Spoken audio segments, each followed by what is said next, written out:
Greetings all you ladies and dudes out there. I hope you're doing well on this fine afternoon. What about me, you ask? I'm doing pretty well. I just had lunch and now I'm making this video. And I'm actually pretty excited about this one because it's been quite a while since I've done any sort of beat contest type dealio type thing. And this one's gonna be pretty fun, if you ask me. So as some of you may know, I just recently put out my very first instrumental album. It contains 8 instrumental tracks that I worked very hard on for the last few months, and they're very sentimental and special to me. Link will be down in the description below if you want to go check that out, and big thank you to everybody who's already been listening to it. You guys are really just the best, and I appreciate each and every single one of you. But I figured a nice little thing that I could do since the album is now out is to make a little song making competition. So the aim of the game here is that I am going to give you guys the chords, teach you how to play one of the songs off of the album. It's going to be the track called Parking Garage. I'll teach you how to play it in a second. You right there are going to make your own version of the song. I'm basically just going to hook you up with the chord progression and maybe a couple little stems, but other than that, I want you to just make your own version of the track. A few things to be clear about: it does not have to be instrumental. If you add vocals on it, that would be absolutely great. It also does not have to be the same genre. It doesn't have to be anything like the track that I made. The only thing you really have to do is use the same chord progression. It can be a different tempo, different vibe, completely different genre, all that kind of stuff. I'll be judging your guys' songs based off of a few different factors. First and foremost is going to be quality. If it just sounds good quality, that's the most important thing. 2 is obviously creativity and originality. Just what you're able to do and how you're able to think outside of the box is going to matter a lot here. Number 3, I will also be factoring in just how many original elements you include from my version of the song. The more stuff that you can kind of incorporate from my version of the track and make it your own in your version of the song, that will increase your score as well. So yeah, that's pretty much how I'm going to be judging your guys' tracks. The deadline to submit your songs is going to be March 27th, 2025. When your song is finished, you can send it to this email address right here,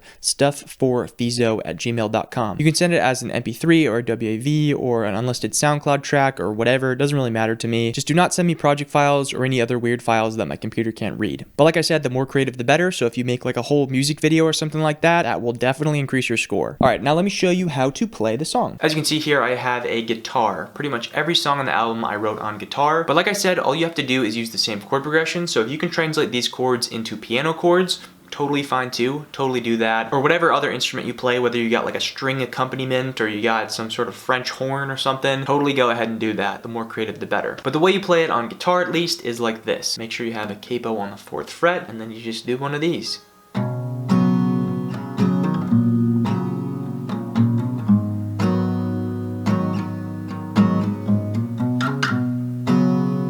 That might seem a little complicated, but it's really not. All you do is make kind of a G shape, but then take your first finger off, and then just do a hammer-on before you go to this chord, which is just moving your finger down 1 fret, and then another hammer-on onto the 3rd fret, and then move your finger down to the A string 2nd fret, and then you do this.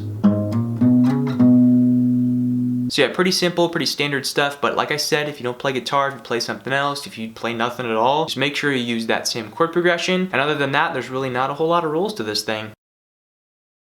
So yeah, I think that pretty much covers all the bases here for this challenge, but I'm sure you're wondering, what do I win if I win the challenge? Well, let me tell you what you win. If your song happens to be the best song out of all the submissions by March 27th, you will be winning a whopping $4.26. I know it's a lot of money and you might be like, whoa, dude, I can't accept that. That's way too much money. But hopefully this should be able to fuel your musical career. You can maybe book some studio time with the $4.26 that you win. And of course, it goes without saying that you are going to be winning some epic bragging rights as well. So anyways, that is pretty much going to do it for me in this one here today. I'm really looking forward to this and seeing what you guys come up with. I think it's going to be a lot of fun. I actually will be judging the beats live on a live stream on this here channel on the 27th. That's going to be at 7 p.m. Central Time. So whatever 7 p.m. Central Time is for you, that's when the live stream is going to happen. So if you want to tune in and see the judging of everybody's songs, feel free to do that. Make sure you hit the subscribe or whatever you got to do to remind yourself. Thank you all for watching. Make sure you stay tuned for the live stream. Also, definitely go check out the new merch that I have available. We have a lot of really cool designs. There's a lot of designs celebrating the release of the album, as well as 2 just regular old feezo designs. I worked pretty hard on them. I think they're really cool, and it's also a great way to support me and the channel. So yeah, that's it for me. Stay safe out there, and I will see you all on the 27th.